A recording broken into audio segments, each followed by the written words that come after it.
Regresamos aquí a las instalaciones del tercer canal, La Voz de los que no tienen voz, aquí en este espacio del informativo del mediodía. Me acompaña Diana Sánchez, de la Corporación Social Minga, organización no gubernamental defensora de derechos humanos, y estamos hablando precisamente, recordando como a manera de homenaje a nuestro amigo, compañero, defensor de derechos humanos, asesinado ayer en Ocaña. Diana, ¿qué hay detrás del asesinato de Jorge? Y cuéntanos un poquito quién era él. Bueno, detrás del asesinato de Jorge, pero todas tienen que ver con su trabajo, con su capacidad investigativa, con su capacidad de denuncia, pero sobre todo su capacidad de veeduría pública a también a la alcaldía de Ocaña, y por supuesto a las entidades responsables de los servicios públicos, de alcantarillado, de energía, de todos los servicios públicos, porque él era un hombre que siempre estuvo dedicado así que él se dedicó siempre a denunciar estos casos de corrupción. Además, Jorge fue un hombre que desde siempre, desde que lo conocemos, yo no sé cuántos años hace que yo conocí a Jorge, todas las acciones que se hicieron en Ocaña, en Cúcuta y también en el Catatumbo contra la violencia, contra la violación de los derechos humanos, pero también campañas muy bonitas, movilizaciones, siempre estuvo ahí, siempre. Jorge era un hombre que nunca podía pasar de ido, además porque su imagen también, con su barba blanca, le decíamos Papá Noel, y además, como digo yo, él tenía un corazón, era una almendra pura, noble, y pues todas estas denuncias que hizo hasta último momento, hasta antes de que lo mataran, el mal manejo de los recursos con esta empresa de servicios públicos que se le está pidiendo, pero también supimos que recientemente estaba muy metido en averiguar quiénes podrían estar detrás de las amenazas contra el personero municipal de Ocaña que renunció recientemente por amenazas. ¿Y quién era él? Era un hombre de unos 60 años, un hombre que tenía 2 hijos, pero separado de su esposa, muy dolor que sentimos, la tristeza por la pérdida de este hombre. Porque en este país que tiene esta costumbre de matar, lamentablemente, de matar al que piensa diferente, que piensan normalizarlo además, que piensan que es normal, de asesinatos de defensores de derechos humanos, de líderes sociales, siempre me he esforzado porque no se quede en una cifra, porque el relato periodístico es una manera de contribuir al relato de la impunidad en Colombia. Yo quiero que veamos a continuación, a propósito de lo que está diciendo Diana, de sus últimas denuncias. ¿Cuáles fueron las últimas denuncias de Jorge Luis? Hay un video que está rodando en las redes, logramos conseguirlo, para que vean el nivel de la denuncia, de la argumentación y de lo que estaba pasando también en Ocaña sobre la corrupción que sucedía en ese municipio. Veámoslo a continuación. Pues hoy en día, estadísticamente, mirando los niveles de violencia del país y del mundo, pues Ocaña lamentablemente está ocupando una tasa muy alta en cuanto a los homicidios, ya que por cada 100.000 habitantes han habido 25 muertos en lo que va recorrido el año, lo que nos proyectaría al año a tener más o menos 56, 53 homicidios. Pues la alcaldesa en el último Comité de Justicia Transicional que se hizo en Cúcuta llegó con unas estadísticas de 17 homicidios, lo que de todas maneras, así sean 17 homicidios, es muy alta, pero nosotros la contradecimos porque con la Defensoría del Pueblo, con alertas tempranas, nosotros llevamos una estadística hasta hoy de 26 homicidios, entonces están ocultando una realidad que es la que sucede en Ocaña. Entonces cuando la alcaldesa dice que es que 7 muertos no hacen la diferencia, claro que sí, cuando no son los hijos de nosotros, millones no son nada.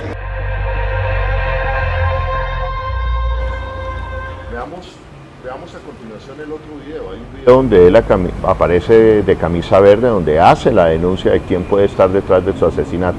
Veámoslo de una vez, por favor.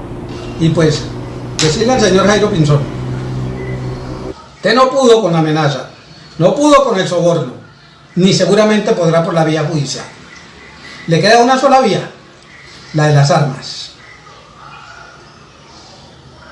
la del asesinato, conmigo. A mí no me va a sacar del paseo como ha sacado mucha gente usted. Aquí la pelea conmigo es diferente. Muy fuerte, y a raíz de eso recibió amenazas contundentes. Por eso José Luis también tenía esquema de seguridad. Él tenía un carro y 2 escoltas, pero inclusive tengo entendido que había pedido un refuerzo porque las amenazas eran muy fuertes. Él sabía que tenía unos pasos de animal grande detrás de él, y a él lo asesinan al mediodía, justo cuando él entra a su casa a almorzar. Los escoltas se van, siempre se iban a almorzar en otra parte, y a los 10 minutos de haber salido los escoltas, tocan a su puerta. Él seguramente cree que son ellos mismos y abren, y le descargaron 3 disparos, creo, inmediatamente. Eso quiere decir que eran muy profesionales, que todo estaba muy calculado, que conocían muy bien su rutina y debieron tener garantizado todo el contexto para poder cometer el crimen y salir. Frente a esto, usted me comentaba, Diana, que prácticamente es imposible hoy la interlocución con el gobierno. Frente a este asesinato sistemático de líderes como Jorge Luis, como tantos otros, como esos 1000 que usted ha nombrado desde el 2016 a la fecha, ¿cómo está la interlocución del gobierno y qué está haciendo el gobierno? Sí, efectivamente la interlocución con el gobierno es muy difícil, porque este gobierno hace parte de un partido cerrado, sectario, y que no permite la concertación, el diálogo, y mucho menos hacer acuerdos con la sociedad, ni con otros partidos ni movimientos sociales. Es un partido de gobierno que dice: nosotros ganamos y nosotros somos los que gobernamos, y gobernamos a nuestro modo y con nuestro enfoque, y el resto no. Por supuesto que por las presiones nacionales, internacionales, muchos funcionarios públicos nos han tenido que recibir en sus oficinas a las plataformas de derechos humanos, al movimiento social, también por movilizaciones y tantos acuerdos incumplidos que hay en el pasado. Tiene que hablar con la sociedad, pero solamente quieren hablar, no quieren concertar nada. Es decir, nos reciben, pero lo que está ya establecido como gobierno es lo que va. Lo que digamos, opinemos y consideremos nosotros que deben modificarse o mejorarse, eso no va. Es el caso de las plataformas de derechos humanos, que quienes consideramos que el acuerdo de paz tiene, ya lo decía en una primera respuesta, un marco de política pública que se aproxima a mirar las garantías de seguridad humana para garantizar la vida de los lideresas sociales. El gobierno, este gobierno del presidente Iván Duque, desde el 2018, desde que se posesionó, anunció que iba a hacer una nueva política para la protección de líderes sociales. Nosotros le decimos: no se necesita, porque ya existe una más robusta. Dijeron, la desestimaron y propusieron hacer una. Y nos invitaron a ser parte de esa ruta.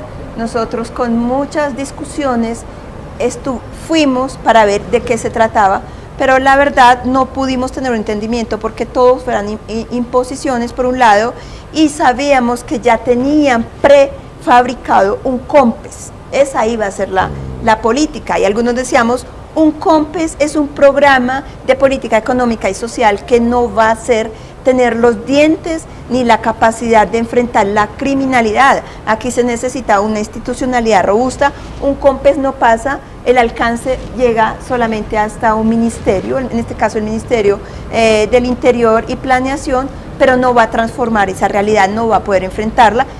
Dijeron que esa era la decisión y que nosotros teníamos que plegarnos a eso.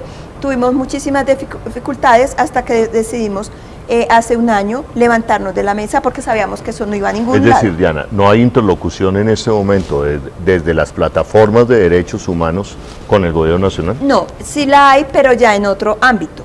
Se cerró el de la política pública, y el gobierno finalmente no sacó nada, no sacó ni siquiera el COMPES. O sea, como dice el dicho popular: ni raja ni presta el haya.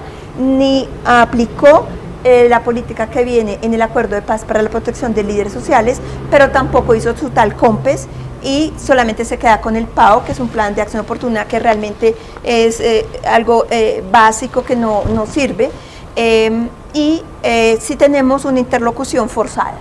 ¿Forzada en qué sentido? Que es el Proceso Nacional de Garantías, que tenemos las plataformas de derechos humanos y otros sectores sociales desde hace una década ya con el Estado y Gobierno Nacional, y que el gobierno no gusta de él, y que está en los territorios, pero gracias a una acción de tutela que se interpuso por parte de muchas organizaciones de derechos humanos y social, encabezada por De Justicia, la jueza le obligó al gobierno a volver a sentarse con el movimiento de derechos humanos en la Mesa Nacional de Garantías. En eso estamos, pero igual va muy lentamente. Bueno, estamos en este momento hablando del asesinato de un líder de derechos humanos muy querido en la región de Ocaña, del Catatumbo, de Jorge Luis Solán. Estamos hablando de que siguen las muertes, siguen los asesinatos. Esta mañana hay conocimiento de una nueva masacre en el Patía, ayer hubo otra masacre en el Bajo Cauca, y estamos hablando de este tema aquí en el Tercer Canal, la voz de los que no tienen voz, la voz de la vida, la voz de la esperanza, la voz de los derechos humanos, la voz de una paz que queremos que se haga profunda y una mirada desde el Tercer Canal progresista de este país. Si ustedes nos están viendo en este momento, estamos hablando con Diana Sánchez, defensora de derechos humanos, que conoce muy bien la situación de los defensores.